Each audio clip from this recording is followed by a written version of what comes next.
So, if you want to carry out an analysis of what happened and why it happened, the fact that the Pakistan army and its chief were under duress at the time that this happened is known to everybody.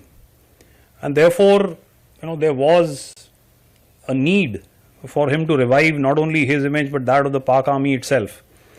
And I think the best way and the only way that is known to them was to do what they did, as cowardly as it may have been. And the inevitability of the Indian response, I think, was very much there. If you were going to carry out, this kind of an action in the manner that it was perpetrated.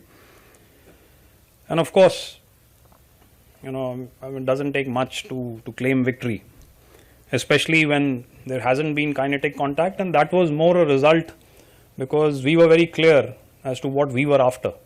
So we went after terrorists, and once that had been achieved, it wasn't our intention to escalate it unless compelled to do so.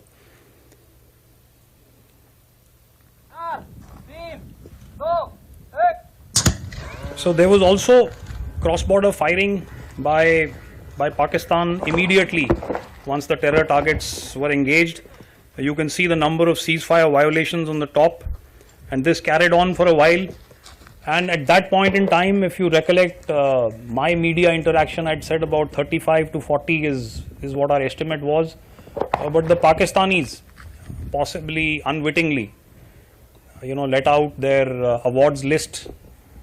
I think last month it was on the 14th of August, and the number of posthumous awards that they awarded suggests to us now that their casualties on the line of control were also in excess of 100.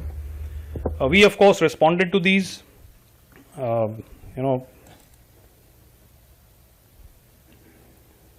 can see some of the actions that were carried out on the line of control, and we were of course prepared for this. Often in a lot of exchanges on the media that I've seen some people suggest that we were after terror targets and therefore we were not prepared for the eventualities that would follow.